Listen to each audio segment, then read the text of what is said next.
ये है सुरत और शब्द अभ्यास। कैसे?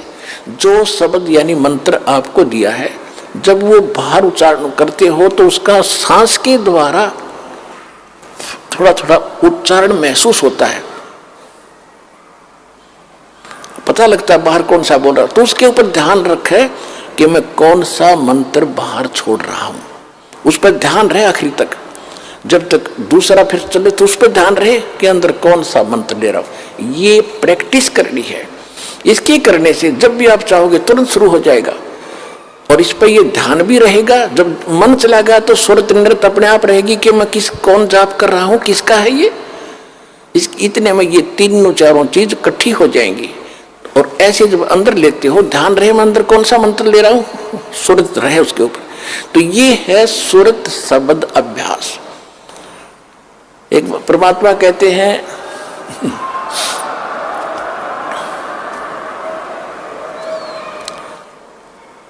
एक डाल पे दो पक्षी बैठे, एक गुरु एक चेला रे।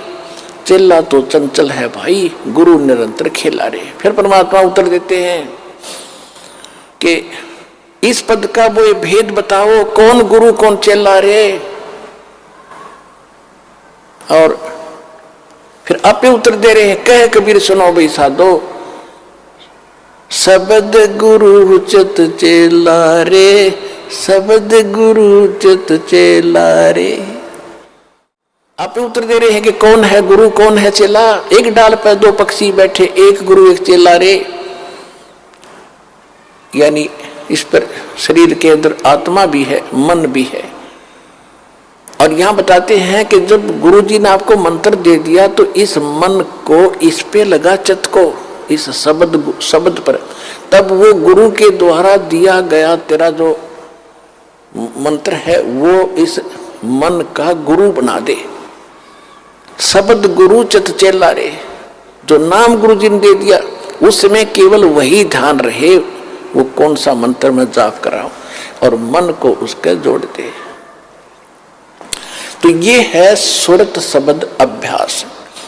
यो एक बार आपने मंत्र इस ढंग से कर दिया, घना बड़ा नहीं है तो समझाने के लिए इतना विस्तार लगा है, सिर्फ इतना है, श्वास बाहर छोड़ा, कौन सा मंत्र जाप कर रहा हूं, बस अंदर कौन सा ले रहा हूं, अपने आप ध्यान गया तो सुरत नृत्य अपने आप आ गई इसके ऊपर। ये एक मंत्र बन गया आपका अनमोल, आपके खजाने में, भगवान के दरबार में, आपके अकाउंट में जमा हो गया। इसकी कितनी कीमत है, और आप तो दिन में पता नहीं 1000 करो, 2000 करो, 500 करो लगे ही रहते हो। और कितनी कीमत हो जाएगी आपके पास, कितना धन होगा उस मालिक के दरबार में जाने का।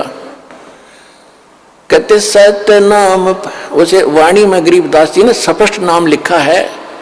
मैं तो वैसे इसलिए कोड वर्ड में बताया करता था कि कई बार अनजान व्यक्ति आ जाते हैं, वो सुन लेने से भी कोई लाभ नहीं होगा। विधि से बात बनेगी, अरदास से लेने के बाद ही इसका बात बनेगी।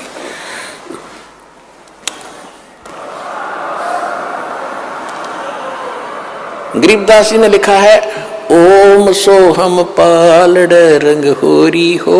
मैं उसको सतनाम कह देता हूं कोड वर्ड और बनाने के लिए।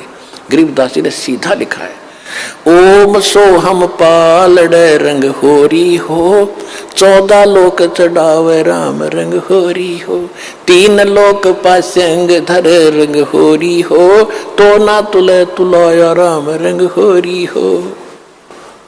पृथ्वी लोक, स्वर्ग लोक और पाताल लोक, इन तीनों की कीमत रख दे एक तरफ। इनकी तो गिनती भी नहीं है, 3 लोक, इनकी तो गिनती नहीं। ये कितनी कीमत है। जैसे एक छोटी सी स्टेट का कोई मंत्री बन जाता है, हो फूला नहीं समाता, पता नहीं क्या पा गया, मुख्यमंत्री बन गया, और 5 साल के बाद मुंह लटका के फिर बैठ जाएगा गोड्डा में सर धर के। राजा लोग भी हुए थे, पूरी पृथ्वी के शासक हो गए, अंत में गधे बने और यहीं छोड़कर चले गए। कहते परमा, और यह स्वर्ग के इंद्र का होता है, स्वर्ग का राजा, वो भी गधा बनता है अपना पूरा समय करके। परमात्मा कहते ये तो हमारे सौदे में नहीं, जिनको तुम बड़ी महिमा मानते हो, राजा बन गया, मंत्री बन गया, मुख्यमंत्री बन गया, तो बच्चे खेल रहे हैं खिलौनों से। जिस दिन आपको ये ज्ञान होगा उस सच्चे भगवान का और सच्चे स्थान का और उस सुख का।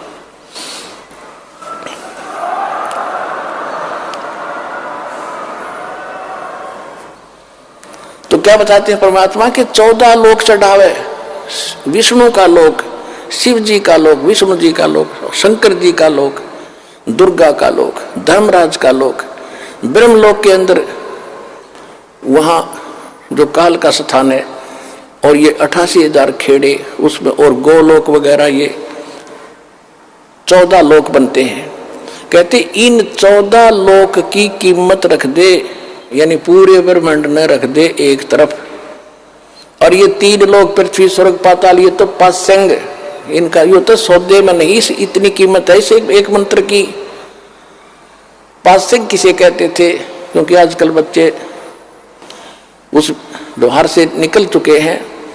पहले दास का जन्म था किसान परिवार में, जाट परिवार। हमारे पिताजी के पास ये सेठ लोग, बनिए लोग गेहूं, बाजरा, जवार, गुड़ ये खरीदने आते थे। तो पिताजी कहते थे भाई पहले अपनी तराजू है ना, तेरी तखड़ी तुला, इसको जांच कराओ, इसमें एरर ना हो, पासिंग ना हो। पासिंग माने एरर को ठीक करना। तो उस दिखाता था, उसमें कोई त्रुटि होती थी, जैसे गेहूं तोलना है तो गेहूं से 10-20 दाने लेकर दूसरी साइड में डाल देते थे, वो एरर खत्म हो जाती थी। उसको पासिंग कहते थे कि इतनी पासिंग बन गई इसमें, यानी 2 ग्राम, 4 ग्राम, 5 ग्राम जो गेहूं रखे थे वो पासिंग थे। पासिंग वो सौदे में नहीं थे, सौदा तो और रखा है सैकड़ों मन, सौदा तो उससे करना है, तोल गए, वो तो पासिंग दरी है उसका, वो सौदे में नहीं। तो यहां बताना चाहते हैं कि सतनाम पालड़ रंग हो रही हो, एक तरफ सतनाम की कीमत तराजू में रखती और 14 लोग चढ़ाओ, दूसरी साइड में 14 लोग की कीमत धर दे, और 3 लोग तो पासिंग गिर दे एक साइड में, उस तराजू में पड़ी रहा, उसकी यूज ही नहीं। और तो ना तुलह तुलाया राम रंग हो। तात्पर्य ये है कि आपने एक सिमन इस दास से प्राप्त करके सतनाम का कर लिया, आप इतने धनी हो गए, आपका इतना धन, अध्यात्म धन आपका जमा हो गया। कबीरा सब जग निर्धना, धनवंता न कोई, धनवंता सो जानियो, जिस पर राम नाम धन हो। ये है राम नाम। राम नाम जप कर थर होई, ओ हम सो हम मंत्र दोई। ये है राम का नाम। राम नाम यानी भगवान का सच्चा मंत्र, उसको राम नाम कहते हैं। राम राम राम राम ये मंत्र नहीं है। हम सतनाम सतसाहिब सतसाहिब कहते हैं, सतसाहिब मंत्र नहीं है, ये तो याद दिलाता है सच्चे साहिब की, और ये है वो मंत्र। गीसा साहब भी कहते हैं, ओ हम सो हम जप ले भाई, राम नाम की यही कमाई। तो गरीबदास जी कहते हैं, ओम सो हम जप कर थर होई, थर बाने उस स्थान पर चले जाओगे, स्थाई हो जाओगे जो कभी लौट कर नहीं आते। और ओम सोहम मंत्र राम ना, ओम सोहम मंत्र दोई, ओम सोहम मंत्र दोई, यही 2 मंत्र हैं। राम नाम जप कर थर होई, ये है राम का नाम जो जाप करना है। ये विधि तत्वदर्शी संत के पास, और उसे लेकर ही जाप किया जाएगा उस विधि से, तब इसका पुण्य मिलता है। इतना कीमत तब मिलती है इसकी।